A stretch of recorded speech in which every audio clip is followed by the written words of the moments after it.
स्वागत है सभी का अपनी पाठशाला में। पिछली बार हम लोगों ने बात करी थी रेस्पिरेटरी सिस्टम और ब्लड सर्कुलेशन सिस्टम के बारे में। आज हम शुरुआत करते हैं डाइजेस्टिव सिस्टम से। तो डाइजेस्टिव सिस्टम के बारे में पहले कुछ बेसिक चर्चा कर लेते हैं अपन कि डाइजेस्टिव सिस्टम होता है दो तरह का, simple digestive system, complex digestive system. सरल पाचन तंत्र, जटिल पाचन तंत्र। नाम से ही पता चलता है, सरल पाचन तंत्र मतलब सरल आमाशय या सरल पेट, जटिल पाचन तंत्र मतलब जटिल आमाशय या जटिल पेट, कॉम्प्लेक्स स्टमक। मतलब जब एक पेट हो तो सरल और जब चार पेट हो तो जटिल। लेकिन यहाँ कुछ एक्सेप्शनल केस भी हैं। अपन ने कहा कि सरल पाचन तंत्र मतलब एक पेट, पर बर्ड्स में होते हैं दो और उनको भी सरल पाचन तंत्र वाले जीवों में ही रखा गया है। फिर कॉम्प्लेक्स डाइजेस्टिव सिस्टम, जटिल पाचन तंत्र में चार पेट, 4 चेम्बर्ड स्टमक, मतलब काऊ, बफेलो, गोट, शीप। लेकिन यहाँ पर 3 चेम्बर्ड स्टमक जो हैं उनको भी हमने रखा है कॉम्प्लेक्स में ही। 3 चेम्बर्ड होता है किसमें? केमल एंड लामा में। ये दोनों ही क्वेश्चन पीएटी में आ चुका है। यहाँ लामा आप लोगों ने नहीं सुना होगा। तो जैसे एशियन और अरेबियन कंट्रीज़ में केमल मिलता है, वैसे ही यूरोपियन कंट्रीज़ में लामा मिलता है। दोनों ही कैमेलिडी फैमिली के हैं, दोनों में ही हम्प होता है। आप नेट पे सर्च करेंगे तो लामा आपको दिख जाएगा। फिर इसके बाद हम बात करते हैं मेन ऑर्गन की। तो डाइजेस्टिव सिस्टम का मेन ऑर्गन है एलिमेंट्री कैनाल, या इसी को कहते हैं आहार नाल।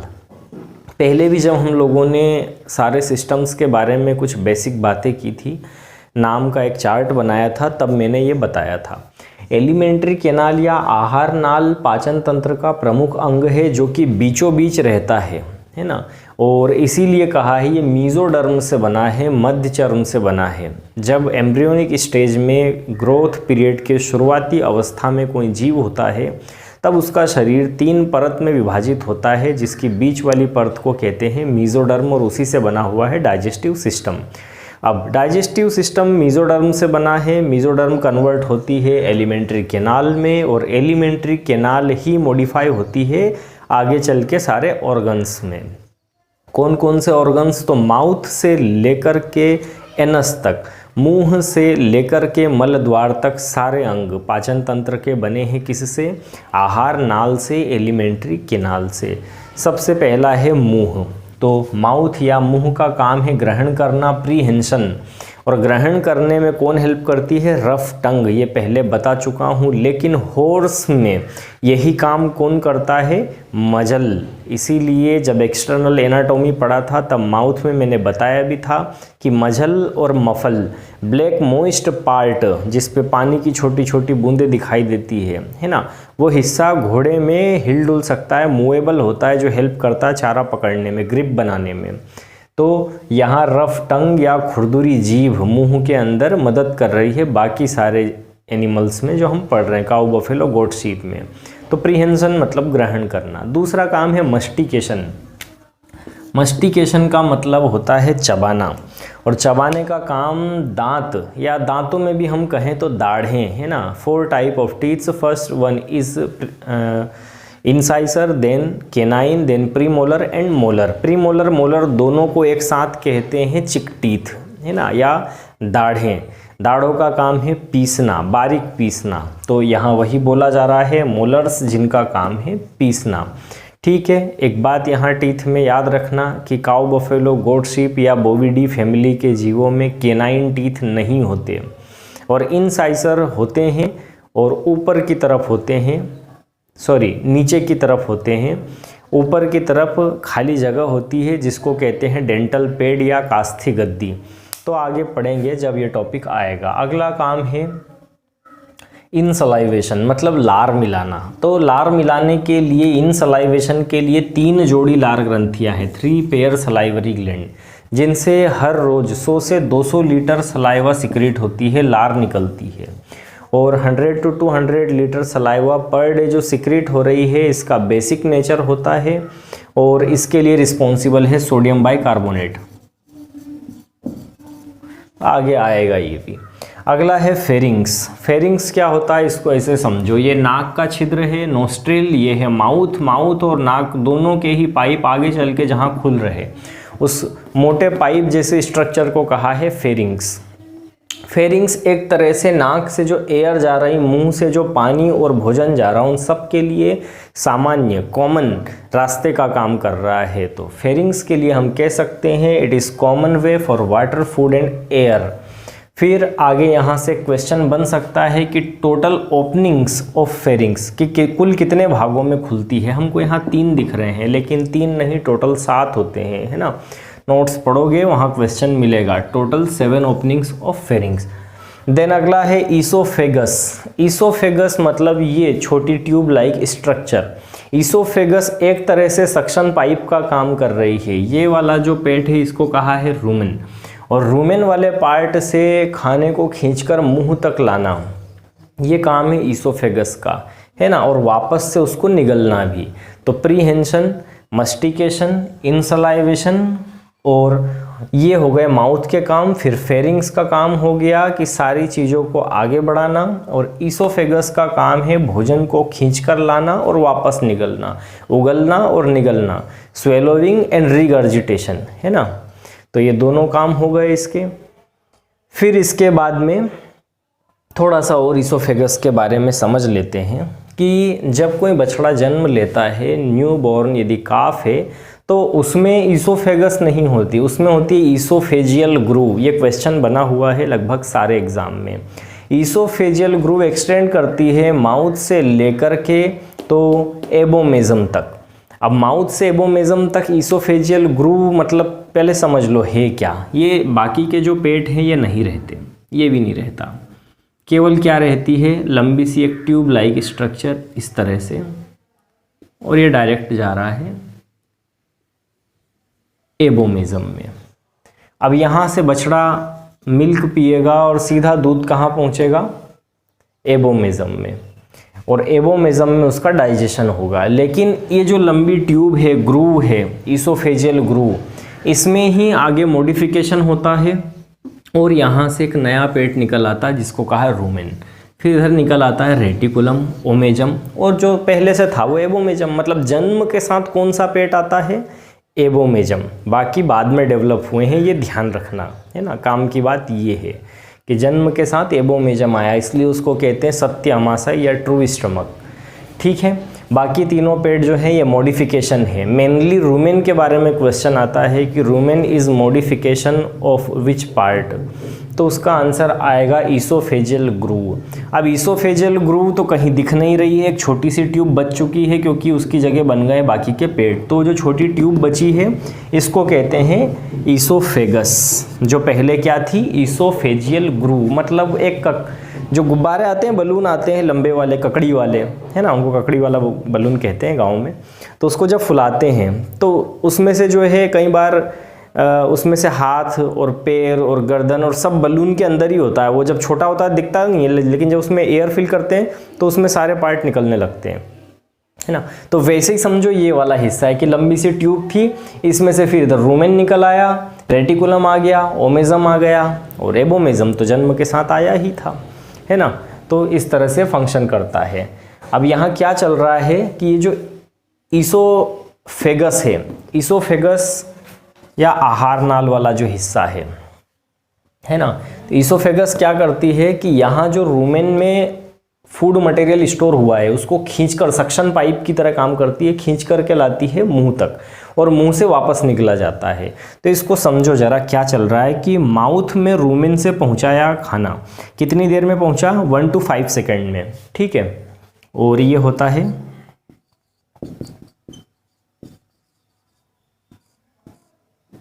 58 to 115 ग्राम, है ना। थोड़ा बहुत वेरी कर सकता है, तो आप याद रखो इसको कि 58 से 115 ग्राम का जो गोला है खाने का, वो खींच करके मुंह तक लाया गया। लाने में टाइम लगा 1 से 5 सेकेंड का। मुंह में अब उसको चबाया गया, दोबारा चबाया गया, इसलिए कहते हैं रीमस्टिकेशन, दोबारा चबाना। दोबारा चबाने में टाइम दिया 50 सेकेंड का, मतलब खूब सारी उसमें सलाइवा मिक्स की गई। अब वापस से उसको जो है निगल लिया गया। तो 1 से 5 सेकेंड आने का, 1 से 5 सेकेंड जाने का, है ना। एग्जैक्ट अगर आंसर देना हो तो 3 सेकेंड। और एक मिनट का टाइम इसमें लग रहा है क्योंकि 50 सेकंड चबाने का, तो 50 second 1 to 5 second and 3 second सबको अपन ऐड करेंगे तो लगभग 1 मिनट आएगा। और इस 1 मिनट के टाइम में 2 से 3 बॉल्स वापस बन जाएंगे रूमेन के अंदर। मतलब रूमेन में एक तरह से मसल्स जो है लड्डू बनाने का काम कर रही है ना। 85 से 115, सॉरी ये गलत लिखा हुआ है, 58 नहीं 85 आना चाहिए। 85 से 115 ग्राम का है ना। और उस गोले को बनाने में टाइम कितना लग रहा है, तो बोला 1 मिनट में 2 से 3 गोले बन रहे हैं। 1 मिनट क्यों कहा, क्योंकि जाने में, चबाने में और वापस निगलने में टाइम लग रहा है 1 मिनट का। इस काम को कहा है जुगाली या रूमिनेशन। जुगाली आप समझते हैं, कई बार गाय भैंस अपन देखते हैं बैठी रहती है, उनके सामने घास भी नहीं रखा है लेकिन फिर भी वो मुंह चलाती ही रहती है ना। तो वो क्या करती है उस टाइम पर, मुंह चलाती है जब पेट से खींच के गोला लाया गया, मुंह में उसको चबाया गया, वापस से उतारा गया। इस काम को ही कहते हैं जुगाली या रूमिनेशन। ठीक है, फिर इसके बाद में आगे बढ़ते हैं, रूमेन पे आते हैं। तो सबसे पहला स्टमक है रूमेन। रूमेन को ही कहा गया है स्टोर रूम और इसी को कहा है पौंच, या अपन कह देते हैं पाउच, लेकिन पौंच है उसका एक्चुअल मीनिंग। और कहा है इसको लार्जेस्ट कंपार्टमेंट, चारों पेट में सबसे बड़ा वाला पेट कौन सा है, रूमेन। अब इसको स्टोर रूम इसलिए कहा क्योंकि जो भी खाना खाया जा रहा है जल्दी जल्दी उसको स्टोर किया जा रहा है यहाँ पर, आधा अधूरा चबाए हुए। देखो नेचर में हर एक जीव को सरवाइव करने के लिए कुछ ना कुछ खासियत दी है प्रकृति ने। कोई उड़ सकता है, कोई कलर बदल सकता है, कोई तैर सकता है, किसी के पास मजबूत सींग है, किसी के पास दांत है। लेकिन बोविडी फैमिली के जितने भी मेंबर्स हैं ये बड़े ही कमज़ोर टाइप के हैं। ये ना लड़ सकते हैं, ना भारी भरकम शरीर लेके भाग सकते हैं, ना छुप सकते हैं। तो इनको सरवाइव करने के लिए एक विशेषता नहीं मिली कि ये जल्दी जल्दी खाना खा ले, इतना जल्दी कि चबाए भी नहीं उसको। और जब इनको समय मिले आराम से फ्री सेफ प्लेस पे बैठ के उसको वापस खींच के मुंह में लाए और फिर आराम से चबाए। इसी को हमने रूमिनेशन कहा है ना। तो उसके लिए रिस्पॉन्सिबल है रूमेन। आप समझ रहे होंगे रूमेन से ही कन्वर्ट होकर वर्ड बना है रूमिनेशन, और इसीलिए इन एनिमल्स को कहा है रूमिनेंट्स। तो बात करते हैं, सबसे पहले कहा है कि रूमेन को स्टोर रूम, और स्टोर रूम इसलिए क्योंकि स्टोरेज कैपेसिटी है 150 to 200 kg। केजी में पूछे तो 150 से 200 किलो, और लीटर में कहे तो 150 से 250 लीटर, दोनों ही एग्ज़ाम में आए हैं। लेकिन गोट शीप के लिए कहे तो 23 लीटर, ये याद रखना। आगे कहा है कि it start functioning at the age of 4 to 6 week and fully functional at the age of 6 month. शुरुआत होती है इसकी 4 से 6 सप्ताह पे, बनने की शुरुआत है ना, फंक्शन करने की शुरुआत, और पूर्ण विकसित होता है 6 महीने पर। अब इसको एक ट्रिक से समझो आप लोग, जो एग्ज़ाम में पूछा भी गया है। 2 सप्ताह पर सूखी घास या है खिलाएंगे, 4 सप्ताह पर 4 वीक्स पर साइलेज, 6 वीक पर कंसंट्रेट्स मतलब दाना, 12 वीक पर ग्रीन रफेज हरा चारा, और 24 वीक्स पर, 24 वीक्स मतलब कि 6 मंथ 6 माह पर उसको पहुंचा देंगे ग्रासलैंड में, चारागाह में। तो इस तरह से सीक्वेंस याद रखना, 2 4 6 दुआ 12 दुआ 24 है ना। तो एक ट्रिक बन गई है। 2 सप्ताह पर सूखी घास या हे खिलाएंगे। हे क्या होती है, तो प्रोटीन वाले जो चारे होते हैं उनको सुखा करके बनाई जाती है, प्रोसेस करके बनाई जाती है। आगे बताऊंगा मैं क्या होता है। 4 वीक्स पर साइलेज, 6 वीक पर कंसंट्रेट्स दाना या दलिया, 12 वीक्स पर ग्रीन रफेज या हरा चारा, और 24 सप्ताह 24 वीक्स या 6 मंथ पर उसको पहुंचाएंगे ग्रासलैंड में, चारागाह में। क्योंकि अब वो पूरी तरह डिपेंड हो सकता है चारे पर, क्योंकि 6 मंथ पर फुल्ली फंक्शनल हो गया है रूमेन, है ना। तो इसको एक सीक्वेंस में इस तरह याद रखना। आप कन्फ्यूजन कहाँ क्रिएट होगा एग्ज़ाम में, वो मैं आपको बता देता हूँ। सबसे पहले तो जब एग्ज़ाम में आपको पूछा गया था कि बछड़े को कब से स्टार्टर राशन देना शुरू कर देते हैं, प्रारंभिक आहार कब से देना शुरू करते हैं, तो हम लोग सोचते हैं कि 4 to 6 वीक पर रूमेन स्टार्ट हुआ है बनना तो इसी पे ही देंगे, लेकिन ऐसा नहीं है। आंसर होगा उसका 15 डेज़ या 2 वीक्स। ये याद रखना, गड़बड़ होगी। जब भी आपको पूछे स्टार्टर राशन कब से देंगे तो हमेशा आंसर देना है 15 डेज़ 2 वीक्स। लेकिन जब आपको थोड़ा सा क्वेश्चन में चेंज कर दें कि starter ration should be given to calf in the form of concentrates, कि बछड़े को प्रारंभिक राशन या प्रारंभिक आहार दाने या दलिए के रूप में कब से देते हैं, तो फिर उसका आंसर होगा 6 वीक्स। जो मैंने बताया सीक्वेंस, 2 सप्ताह पर है, 4 पर साइलेज, 6 पर दाना, तो फिर आएगा 6 वीक्स। कारण आप समझ गए होंगे।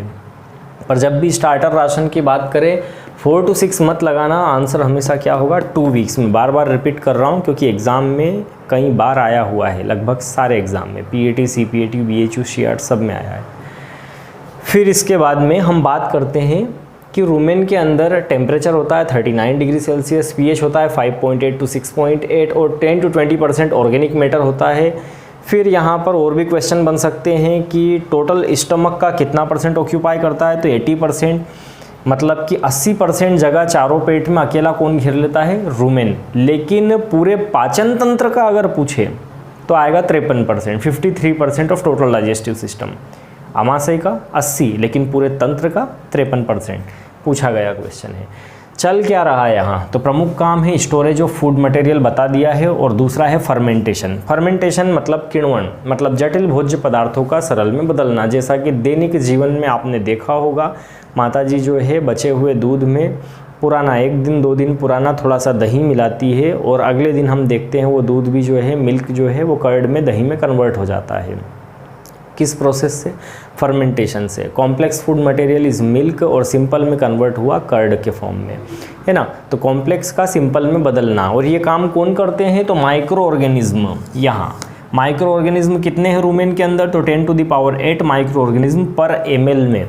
और ये 2 तरह के होते हैं, बैक्टीरिया एंड प्रोटोजोआ। अगर आपको पूछे अकेला बैक्टीरिया कितना होता है तो फिर आधा कर देना 10 to the power 4, और बच गया 10 to the power 4 क्या है, प्रोटोजोआ। लेकिन दोनों को एक साथ पूछ ले कि टोटल माइक्रो ऑर्गेनिज्म कितने होते हैं पर ml में, तो 10 to the power 8। याद रखना, गड़बड़ होगी यहाँ पर। तो यहाँ फूड मटेरियल जो इंटेक हो रहा है, जो खाया जा रहा है, वो है सेल्यूलोज। सेल्यूलोज, हाँ, चारे के अंदर सेल्यूलोज ही होता है ना। तो सेल्यूलोज के फॉर्म में जो भी उसने खाया। अब ये सेल्यूलोज क्या है, कॉम्प्लेक्स है ना, जटिल अवस्था है, या कार्बोहाइड्रेट की सबसे जटिलतम अवस्था क्या है, सेल्यूलोज। तो सेल्यूलोज लिग्निन जो भी वो खा रहा है, वो सेल्यूलोज को सिंपल में कन्वर्ट करने के लिए यहाँ सूक्ष्मजीव उसका करेंगे किण्वन या फर्मेंटेशन।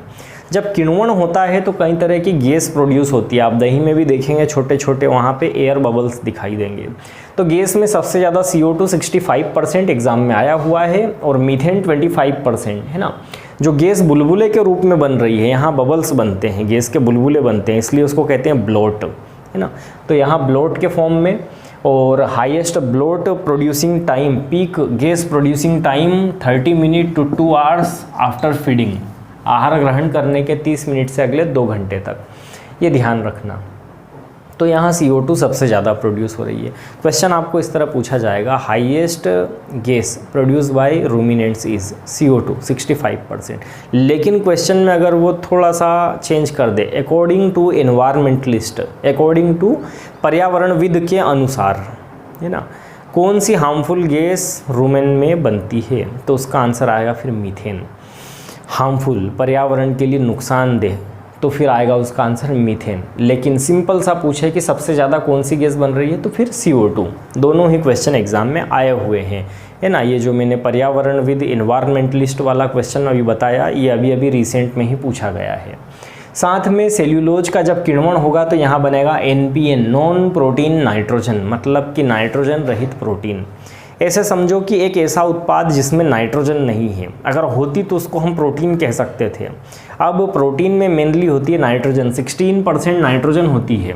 प्रोटीन बनाने के लिए 16% क्या चाहिए, नाइट्रोजन, तब जाकर के सारे अमीनो अम्ल बनेंगे, और तब जाकर के वो प्रोटीन में कन्वर्ट होगा, है ना। तो यहाँ पर NPN बन रहा है जिसमें कमी है नाइट्रोजन की, इसीलिए हम देखते हैं कि एनिमल्स बॉडी वेट गेन कर लेते हैं 700-800-900 किलो का, जबकि उनके हिस्से का मिल्क जो कि प्रोटीन का सोर्स है वो तो हम पी जाते हैं। लेकिन फिर भी एक बछड़ा बड़ा सा जो है सांड देवता बनता है, इतना बॉडी वेट कैसे गेन कर लिया, जबकि उसको ना तो प्रोटीन खिलाया हमने इतना। तो उसके पास इनबिल्ट प्रोग्रामिंग ऐसी है कि वो कचरा सेल्यूलोज खाए, चारा खाए, उस सेल्यूलोज से भी वो प्रोटीन बना सकता है, बस उसको थोड़ा सा नाइट्रोजन मिल जाए। इसीलिए हम आगे पढ़ेंगे फीडिंग वाले चैप्टर में कि नाइट्रोजन के लिए यूरिया घोल करके दिया जाता है 0.5 to 1% जो है यूरिया, क्योंकि उसमें 46% नाइट्रोजन है और वही नाइट्रोजन हेल्प करता है नॉन प्रोटीन नाइट्रोजन को प्रोटीन में कन्वर्ट होने में, ताकि आसानी से वो बॉडी वेट गेन कर सके। फिर आगे वोलेटाइल फैटी एसिड्स बन रहे हैं यहाँ पर, वाष्पशील वसीय अम्ल जिसमें मेनली बन रहे हैं BAP, है ना। BAP में पहला butyric, A for acetic, P for propionic, जिनमें सबसे ज़्यादा बनता है एसिटिक एसिड 65%, B 20%, P 15%, मतलब प्रोपियोनिक 15, ब्यूटायरिक 20। हाईएस्ट अमाउंट है एसिटिक एसिड का 65, and acetic acid is responsible for milk formation, या कहें कि मिल्क में फैट फॉर्मेशन के लिए। थोड़ा सा और आगे बढ़ के उसको सोचें, एक क्वेश्चन आपको BHU में आया है 2 बार, है ना, और CPAT में भी आया हुआ है। तो इसको इस तरह से पूछा था कि दुग्ध वसा के निर्माण के लिए जिम्मेवार कौन होता है, which one is responsible for fat formation in milk. तो मिल्क में फैट फॉर्मेशन के लिए रिस्पॉन्सिबल है एसिटिक एसिड, लेकिन एसिटिक एसिड उसने ऑप्शन में नहीं दिया था, तो उस टाइम उसका आंसर था सेल्यूलोज। अगर सेल्यूलोज भी ना दिया हो तो फिर आंसर क्या देंगे, एसिटिक एसिड पर दोनों ही ना दे तो आंसर है क्रूड फाइबर। जब फर्स्ट टाइम पूछा था तो क्रूड फाइबर आंसर था, सेकेंड टाइम पूछा तो क्रूड फाइबर ऑप्शन में नहीं था, फिर सेल्यूलोज था, 2 बार आया है ना। तो ये ध्यान रखना, क्रूड फाइबर मतलब कच्चा रेशा, कोई भी चारा है अगर देखा जाए तो उसमें रेशे हैं, कच्चे रेशे, उस रेशे के अंदर है सेल्यूलोज, सेल्यूलोज से मिलके ही रेशा बना है, ऐसा समझो, है ना। तो यहाँ पर सेल्यूलोज जो है वो आंसर देंगे, ना मिले तो क्रूड फाइबर देंगे, दोनों ही ना मिले तो एसिटिक एसिड देंगे। कुछ लोगों के माइंड में आएगा कि सर तीनों ही मिल जाए तो क्या लगाएंगे, तो सिंपल सी बात, एसिटिक एसिड लगाएंगे, जो ज़्यादा एग्जैक्ट अप्रोप्रिएट आंसर है वो देंगे, है ना। तो इस तरह से यहाँ पर 3 चीज़ें बन चुकी है, गैस प्रोड्यूस हो रही थी मीथेन CO2, इसी मीथेन का उपयोग ही गोबर गैस के रूप में किया जाता है। नॉन प्रोटीन नाइट्रोजन, इसीलिए इनका इतना ज़्यादा शरीर बाहर हो जाता है क्योंकि ये खुद से प्रोटीन बना सकते हैं। तीसरी चीज़ है वोलेटाइल फैटी एसिड, वाष्पशील वसीय अम्ल, जिसमें एसिटिक अम्ल ही दूध के अंदर फैट बनाने के लिए जिम्मेवार है और उसी फैट के कारण ही वैल्यू होती है मिल्क की। आगे बन रहा है vitamin B complex and vitamin K, है ना। विटामिन B कॉम्प्लेक्स भी ये खुद से बना सकते हैं, B1 से लेकर B12 तक ये खुद ही बॉडी में सिंथेसिस कर लेते हैं। और साथ में विटामिन K से क्वेश्चन याद आता है, it is responsible for clotting of blood, जब भी चोट लगती है तो रक्त के बहने को रोकने के लिए जिम्मेवार है विटामिन K नहीं मिले आपको क्वेश्चन पूछ ले तो फिर आंसर आएगा प्रोथ्राम्बिन। तो प्रोथ्राम्बिन विटामिन K कैल्शियम के साथ मिलकर के जो है एयर के कांटेक्ट में आते ही एक जाल बुनने लगता है, जिससे RBC उस जाल से बाहर नहीं निकल पाती, इस तरह ब्लड जो है रुक जाता है ना। तो खैर वो उधर बायो का टॉपिक है, पर याद आ गया, बता दिया इतना। तो ये हो रहा है भैया रूमेन के अंदर मेनली क्वेश्चन जो बन सकते थे वो सारे मैंने बता दिए हैं। नोट्स को पढ़ना और इसको साथ में सुनना तो सारी चीज़ें क्लियर हो जाएंगी। डाइजेस्टिव सिस्टम में सबसे ज़्यादा क्वेश्चन जो है रूमेन से ही बने हैं, इसलिए रूमेन को थोड़ा सा ध्यान से पढ़ना और डेटा याद रखना। आंकड़े आप लोग भूलोगे, है ना, तो इनको रिपीट करना बार बार, ठीक है। काफ़ी सारे लोगों के फ़ोन कॉल्स आ रहे हैं भैया आजकल, उस टॉपिक पे भी आ ही जाते हैं, है ना, कि सर प्राइवेट में एडमिशन ले लें क्या। ये आपको डिसाइड करना है। अगर आपको पूरा भरोसा है कि PET में अपना सिलेक्शन हो जाएगा तो आप वेट करिए, और आपको लगता है कि नहीं अपनी कंडीशन बिलो द एवरेज है, औसत से भी अपनी स्थिति ख़राब है, तो फिर आपको ले लेना चाहिए प्राइवेट में एडमिशन, ठीक है। कुछ लोग फ़ीस स्ट्रक्चर के बारे में पूछ रहे थे, तो देखो बहुत सारे कॉलेज हैं, बहुत सारी यूनिवर्सिटी है, सबका अलग अलग है, लेकिन एक राउंड फिगर में हम देखें तो 55,000 से लेकर के तो 70,000 तक, है ना, पर एनम प्रति वर्ष। ये एक सेमेस्टर का नहीं है, ये एक साल का है ना। तो 55 से लेकर 75,000 के बीच में अलग अलग कॉलेज का फ़ीस स्ट्रक्चर है। कुछ लोग पूछ रहे थे कि सर अभी एडमिशन ले लेते हैं, PAT में हो जाएगा तो निकल कर वहाँ चले जाएंगे। तो ये आपको बात करनी पड़ेगी, जो कॉलेज में एडमिनिस्ट्रेशन जो संभालते हैं वहाँ आपको बात करनी पड़ेगी, है ना, कि भैया हमारा सिलेक्शन यदि PAT में हो गया तो जो भी नॉमिनल चार्जेस हैं आपके सीट ऑक्यूपाई हमने करी 1 महीने 1.5 महीने, उसका आप काट लेना, 2-5 हज़ार 10 हज़ार जो भी वो लोग आप बार्गेनिंग करें उनसे, है ना। तो इस तरह आप लोग चर्चा उनसे कर सकते हैं। अच्छा, कुछ लोग कह रहे थे सर PAT में नहीं होगा तो फिर चले जाएंगे, क्या फ़र्क पड़ता है। वैसे कुछ खास फ़र्क तो नहीं पड़ता है, लेकिन जो ICAR एफिलेटेड यूनिवर्सिटी है, ITM और भीमराव अंबेडकर, है ना, तो इनमें ऐसा है कि सीट फिक्स है, उसका 50%, जैसा कि मैंने बात करी है उनसे, कि उसका 50% वो लोग पीएटी के पहले भर रहे हैं और बचे 50% को लोग बाद में फुलफ़िल करने वाले हैं। तो इस 50% में वो ना तो परसेंटेज देखेंगे, ना कोई दूसरे क्राइटेरिया हैं, ना एग्ज़ाम का झंझट है, वो आपकी सीट रिज़र्व कर देंगे, पैसा ले लेंगे। लेकिन पीएटी के बाद में जैसा कि होता है, एक बड़ा बल्क जाता है एडमिशन लेने के लिए, फिर वो सिलेक्शन करते हैं, फिर वो डोनेशन मांगते हैं, वो सारी चीज़ें होती है फिर जो एक प्राइवेट में हो सकती है ना। क्योंकि प्राइवेट संस्थान मतलब कि बिज़नेस, जितना वो आपसे पैसा ज़्यादा से ज़्यादा ले सकें वो कोशिश करते हैं। तो अगर आपको प्राइवेट में जाना ही है, आपकी स्थिति अगर ठीक नहीं है, पूरा भरोसा है कि सिलेक्शन नहीं हो रहा अपना, तो रिस्क नहीं ले सकते, तो आप लोग टाइम से एडमिशन ले लीजिए। और आपको भरोसा है तो फिर बिल्कुल वेट करिए पीएटी का, है ना। और जो इस तरह की न्यूज़ चल रही थी कि अभी अगस्त में ही एग्ज़ाम है पीएटी की, तो भैया नहीं है, सितंबर में ही जो शेड्यूल डला हुआ है पीईबी पर वही एग्ज़ाम का टाइम है ना। अफवाहों से बचें, पेपर की कटिंग्स शेयर करना बंद करें, पढ़ाई पर फोकस करें और परेशान कम हो, थोड़ा अपना फोकस पढ़ने पर करो। मन नहीं लगता, इच्छा नहीं होती, इस तरह की चीज़ें जो है ये कहना बंद करो ना। जितनी ज़्यादा आप लोग नेगेटिविटी फैलाने वाली बातें करेंगे उतना ज़्यादा आपका मोरल डाउन होता जाएगा, है ना। तो इसलिए आप लोग थोड़ा सा कॉन्फिडेंट रहिए, अपना शेड्यूल बनाइए, इत्मीनान से पढ़िए, अंत भला तो सब भला, है ना।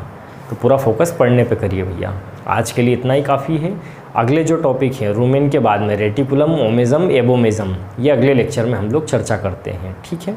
आज इतना ही, थैंक यू।